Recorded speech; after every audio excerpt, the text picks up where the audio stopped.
तो जैसे मैंने आपसे पहले कहा था शुरुआत में कि मेरे हाथ में एक कफ सिरप है और आज बात इस कफ सिरप से जुड़ी हुई है। घर में अगर किसी बच्चे को खांसी हो जाए तो माँ सबसे पहले क्या करती है? वो खांसी दूर करने के लिए कफ सिरप की शीशी से 5 ml सिरप बच्चे को गुट्टी की तरह पिला देती है। मुमकिन है कि आप भी ऐसा करते होंगे, लेकिन इसके आगे कुछ भी बताने से पहले मैं आपको 4 कफ सिरप की तस्वीरें दिखा देता हूं। और इन चारों कफ सिरप को लेकर के इस वक्त बहुत ज़्यादा डराने वाली खबरें आई हैं। पहले इनको ध्यान से देख लीजिए। अगर आपके घर में ये कफ सिरप हैं तो तुरंत उन्हें हटाइए अपने घर से। पहला नाम है प्रोमेथाज़िन ओरल सॉल्यूशन। ये खतरनाक कफ सिरप है, इसलिए हम आपको बार बार बता रहे हैं कि अगर ये सिरप आपके घर में है तो तुरंत हटा दीजिए। दूसरा जो कफ सिरप है वो है कोफेक्समोलिन बेबी कफ सिरप। अगर ये आपके घर में है तो इसको भी तुरंत आपको अपने घर से हटाना होगा। इसके अलावा जो तीसरा कफ सिरप है उसका नाम है मकॉफ बेबी कफ सिरप। अगर ये है तो इसको भी अपने घर से निकालिए। देखिए 3 कफ सिरप हमने आपको बता दिया। और चौथा है मैग्रिप एंड कोल्ड सिरप। अगर ये 4 कफ सिरप आपके घर पर मौजूद हैं तो अभी तुरंत उन्हें अपने घर से निकाल दीजिए, क्योंकि अब आगे जो हम आपको बताने वाले हैं वो इनसे जुड़ा हुआ बहुत ही खतरनाक खुलासा है। क्या सिरप आपके घर में ये चारों मौजूद हैं? कहीं आप ये कफ सिरप बाजार से अपने घर तो नहीं लाए हैं? ये बहुत ज़्यादा खतरनाक है। क्यों? अब इन चारों कफ सिरप की तस्वीरें मैंने आपको दिखा दी थी, लेकिन अब इनके बारे में आपको क्यों दिखाया ये तस्वीरें ये भी बता देते हैं, उसे भी समझिए, क्योंकि इससे जुड़ी खबर हर माता पिता को सावधान करने वाली है। पश्चिमी अफ्रीकी देश गाम्बिया में 66 बच्चों की मौत हो गई। मौत कैसे हुई, इसके पीछे आशंका जताई जा रही है कि इन 66 बच्चों की मौत 4 कफ सिरप्स की वजह से हुई। मौत का कारण किडनी खराब होना बताया गया है। अब आपके मन में सवाल होगा, ये चारों सिरप बनाता कौन है?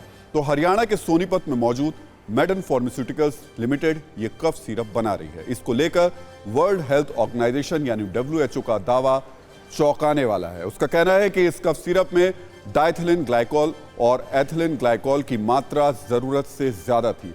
इन कंपाउंड्स का इस्तेमाल सिरप के स्वाद को अच्छा करने के लिए किया जाता है। WHO ने यह भी आशंका जाहिर की है कि इन चारों कफ सिरप को गाम्बिया के अलावा कई अफ्रीकी देशों में भेजा गया। इस अलर्ट के बाद भारत में drugs controller general of India यानी DCGI ने मेडन फार्मास्यूटिकल्स कंपनी की जांच शुरू कर दी है। फिलहाल हरियाणा के स्वास्थ्य मंत्री अनिल विज का कहना है कि सैंपल जांच के लिए भेज दिए गए हैं। रिपोर्ट आने के बाद कार्रवाई की जाएगी। कोई कार्रवाई करने से पहले इसके हम सैंपल चेक करवा दें, तो इसके सैंपल लेके जो सेंट्रल ड्रग लेबोरेटरी है कैलकाटा में, वहां पर सैंपल भेजे गए हैं। वहां से रिपोर्ट आने के बाद अगर कोई चीज गलत हुई तो बहुत सख्त कार्रवाई करी जाएगी। तो आखिर एक कफ सिरप जानलेवा कैसे हो सकता है, यह समझना भी आपके लिए बहुत ज्यादा जरूरी है। WHO ने अपने अलर्ट में कफ सिरप के अंदर जिस डाइथिलिन ग्लाइकॉल और एथिलीन ग्लाइकॉल के ज्यादा होने का दावा किया, उसका असर 3 स्टेज में होता है। पहली स्टेज में शुरुआत के 2 दिन के अंदर उल्टी, डायरिया और पेट दर्द की शिकायत होती है। दिमाग सुन्न पड़ने लगता है। दूसरी स्टेज में तीसरे चौथे दिन तक किडनी खराब होने लगती है, यूरिन पास नहीं हो पाता, ब्लड प्रेशर धीरे धीरे बढ़ने लगता है और हार्ट बीट अनियमित होने लगती है। जबकि तीसरी स्टेज के अंदर 5 से 10 दिनों के बीच पैरालिसिस हो सकता है। इसके बाद कोमा में जाने से लेकर मौत तक मुमकिन है। तो 5 ml का सिरप आपके बच्चे के लिए कितना खतरनाक हो सकता है, कैसे शरीर के अंदर जाकर सिरप रिएक्ट करता है, ऐसे कई सवालों का जवाब जानने के लिए हमने डॉक्टर से बात की। क्या कहना है डॉक्टर्स का, यह भी आप सुन लीजिए। सिरप या कोई भी मेडिसिन सिमिलर वे से एक्ट करता है जैसे हमारा डाइजेस्टिव सिस्टम खाने को डाइजेस्ट करता है। तो एक बड़ी सिंपल प्रोसेस है। हम मुंह के द्वारा जो है खाना लेते हैं और ये हमारी फूड पाइप से नीचे जाता है और फिर अल्टीमेटली हमारे स्टमक में जो है ना, यहाँ पे ये जो है आके डिपॉजिट होता है। अब स्टमक में और नीचे ये जो इंटेस्टाइन्स है, यहाँ पे हमारे काफ़ी केमिकल रिएक्शन होते हैं जिनसे इनकी अब्जॉर्प्शन शुरू होती है। अगर हम कफ सिरप की पर्टिकुलरली बात करें तो ये स्टमक और इंटेस्टाइन्स में जाके ये हमारे लंग्स को अल्टीमेटली जो है बेनिफिट पहुंचाता है, अगर हम कफ सिरप की बात करें। अब रही साइड इफेक्ट्स की बात। कई ड्रग्स होते हैं वो हिपैटोटॉक्सिक या नेफ्रोटॉक्सिक होते हैं। सिंपल भाषा में बहुत सारे दवाइयां हैं जो लिवर पे असर कर देती हैं या किडनी पे असर कर देती हैं।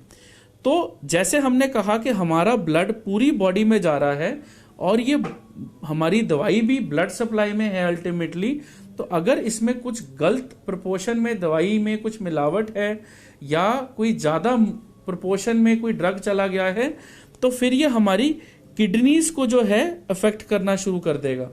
या अगर उसमें लिवर टॉक्सिक है तो फिर वो हमारे लिवर को अफेक्ट करना शुरू कर देगा। तो जैसे हमारा खाने की डाइजेशन होती है, वैसे ही सिमिलरली हमारी दवाई की भी डाइजेशन होती है और साइड इफेक्ट्स भी ऐसे ही होते हैं। तो 66 बच्चों की मौत हुई है। इस बात से बिल्कुल भी फर्क नहीं पड़ता कि ये मौत हिंदुस्तान में हुई है या गाम्बिया में। ये खबर बुरी तरीके से झकझोर देती है। इसलिए जवाबदेही होनी चाहिए, उन परिवारों को इंसाफ मिलना चाहिए जिन्होंने अपने बच्चों को खो दिया। सवालों के घेरे में कोई एक नहीं है। सवाल कफ सिरप बनाने वाली कंपनी मेडन फार्मास्यूटिकल्स लिमिटेड पर हैं। आखिर तय मानकों से ज्यादा कंपाउंड कफ सिरप में क्यों और कैसे मिलाए गए? सवाल गाम्बिया के ड्रग कंट्रोलर से है। किसी दूसरे देश से पहुंचाई दवाई को इस्तेमाल करने से पहले उसकी टेस्टिंग की जाती है। क्या गाम्बिया में ऐसा हुआ, और अगर हुआ तो खामी पहले से क्यों नहीं पकड़ी गई? सवाल वर्ल्ड हेल्थ ऑर्गेनाइजेशन यानी WHO से भी बनता है। SOP के मुताबिक किसी दवाई के बारे में गाइडलाइन जारी करने से पहले उसे दवाई लेवल के फोटो देश के रेगुलेटर के साथ शेयर करनी चाहिए। आखिर ऐसा क्यों नहीं हुआ? आखिर कागजी कार्रवाई में WHO की ओर से लापरवाही क्यों? एक बहुत बड़ा और गंभीर सवाल भारत के ड्रग कंट्रोलर से भी पूछा जाना चाहिए, जो कंपाउंड अमेरिका, ऑस्ट्रेलिया, यूरोपीय देशों में बैन है। आखिर भारत में बैन क्यों नहीं है? आखिर भारत में खतरनाक कंपाउंड पास कैसे हो गया? तो 2022 में भारत में सर्दी और कफ का इलाज करने वाली दवाओं की कमाई 9,620 करोड़ रुपए रही और अब 2027 तक हर साल इसमें 8% तक की बढ़त होने का अनुमान है। यानी कफ सिरप की खपत लगातार बढ़ रही है। ऐसे में इन्हें पास करने वाले नियम कड़ाई से लागू होने चाहिए ताकि किसी भी तरीके का हादसा ना हो। वैसे देखा जाए तो हरियाणा में बनने वाले 4 कफ सिरप पर सवाल उठे हैं, लेकिन ऐसा बिल्कुल नहीं है कि सारे कफ सिरप सवालों के घेरे में हैं।